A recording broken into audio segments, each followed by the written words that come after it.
Good evening, I'm Ren Wadsworth. We have a lot of stories ahead of us, but stormy skies ahead as well.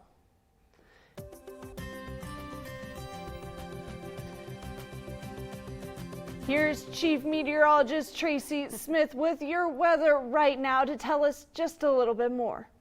Thanks so much, Fran. Well, throughout much of the afternoon and evening, we have been tracking some scattered showers and thunderstorms. Right now, we're seeing a long line of showers and a couple rumbles of thunder stretching just right outside of Red Lodge, moving along I-94 and into the Forsyth area. And of course, you've got some stronger storms moving through Circle. As we take a closer look at some of those storms, we have seen a severe thunderstorm warning since expired, but still some active weather moving into that northeastern corner. Between that and the storms moving across I-94, we're looking at the potential for at least 40 and even 55-mile-per-hour wind gusts. There's several strikes of lightning that we're seeing. Even moderate to heavy rainfall will be possible, as well as small size hail. So if you have any plans to be outdoors, make sure that you're using caution. You can also see that area pink in that northeastern corner. That does signify a severe thunderstorm watch, and it is in place until 8 p.m. with our primary threat being damaging wind. And of course, we have your full weather forecast coming up here shortly.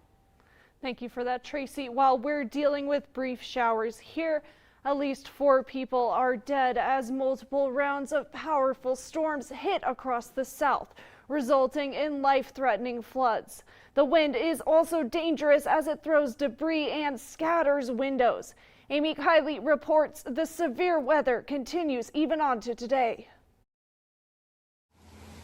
Oh my God.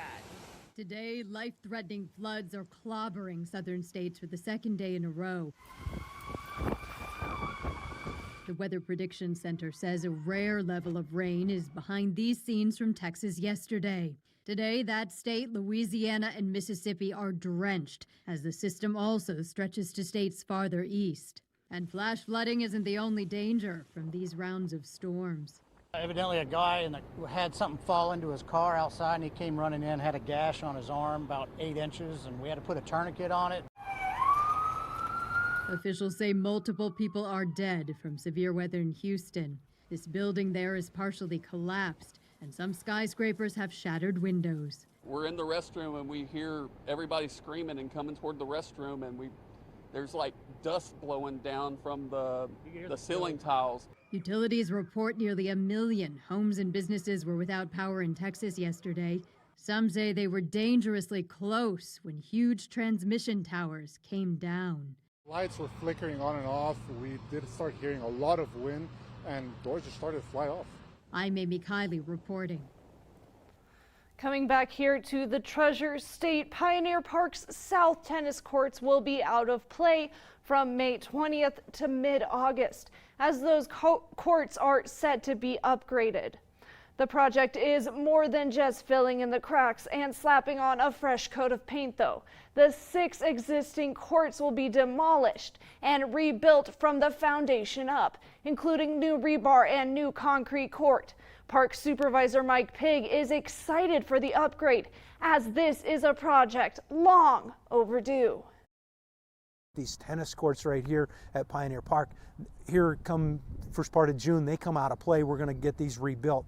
They've needed to be rebuilt 5 years ago, but we're finally getting enough cash and savings put aside so that we can rebuild these.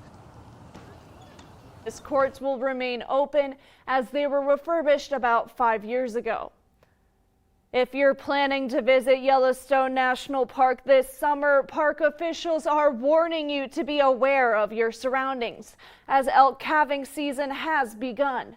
Officials say cow elk are much more aggressive towards people during the calving season and may run towards you or kick, so they advise you to stay alert. Look around corners before exiting buildings or walking around blind spots. Cow elk may bed their calves near buildings and even under cars. And always keep at least 25 yards or the length of 2 full-size buses from elk.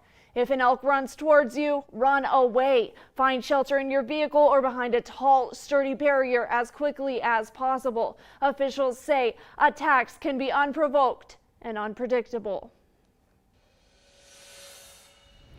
In America tonight, the Biden administration has taken another step toward reclassifying marijuana as a lower risk. The administration opened for public comment its proposed loosening of federal rules. This is monumental. Today, my administration took a major step to reclassify marijuana from a Schedule I drug to a Schedule III drug. It's an important move toward reversing long-standing inequities. Look, folks, no one should be in jail merely for using or possessing marijuana, period. Far too many lives have been upended because of failed approach to marijuana, and I'm committed to righting those wrongs. You have my word on it. The rescheduling proposal will appear publicly in the federal register, opening up for a 60-day public comment period. For more than 50 marijuana has been categorized as a Schedule I substance. Drugs in that classification are considered to have no medical use and a high potential for abuse and subject to the strictest of restrictions. The Justice Department recommended in April that marijuana be rescheduled as a Schedule III controlled substance. Now, 38 states have already legalized medical marijuana, and 24 have legalized its recreational use, including Montana in 2021. According to federal data, over 650,000 people reported being homeless on a single night in January 2023. This has pushed several cities and organizations across the country to come up with ways to quickly address housing gaps. Ivan Rodriguez reports on how some communities are utilizing shipping containers to provide people with a safer place to call home. For Cheryl Freeman, it's hard to forget about her time living on the streets, but it's a stress that won't keep her awake anymore.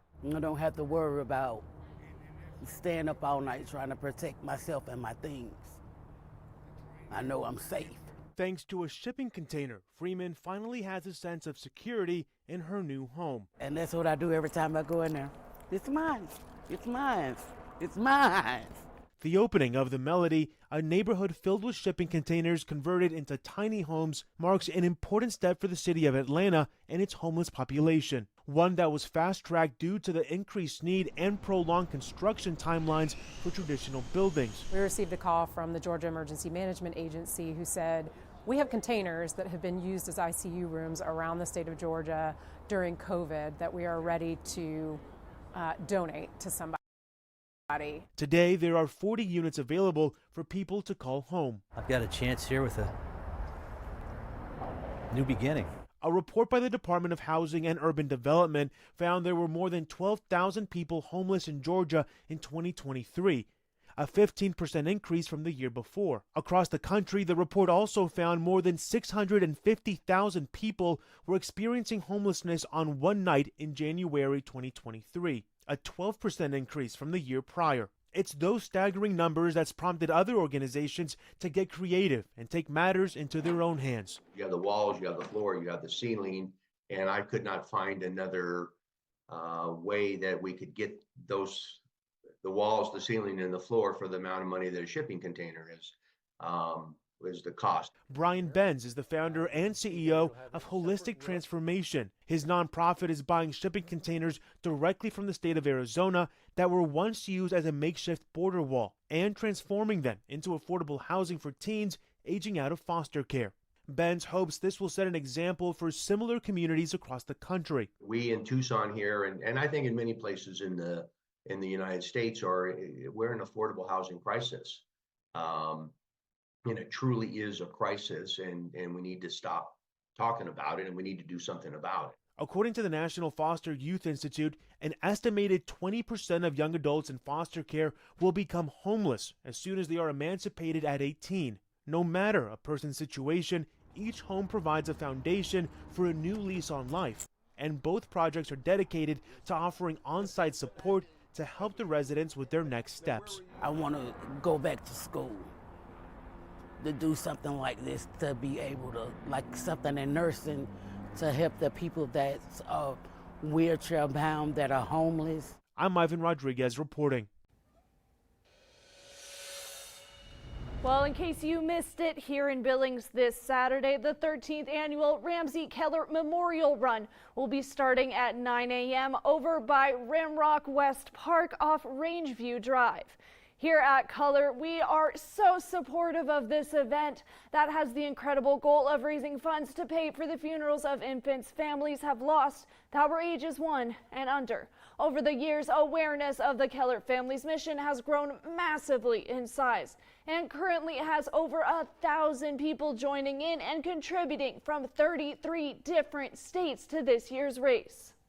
And if you haven't already, you still have the chance to register or donate to the run via the KULR Memorial website until 7 p.m. tonight, so that timeline is closing in. Regardless of which sign-up option you choose, all funds will go towards supporting grieving parents' needs and the development of more events like these across Montana. So once again, to join the cause, simply check out the link that's there on your screen right now. Now, coming up after the break, Tracy Smith will have an extended look at your weather forecast, so stay with us. Get news and weather anytime on nonstoplocal.com.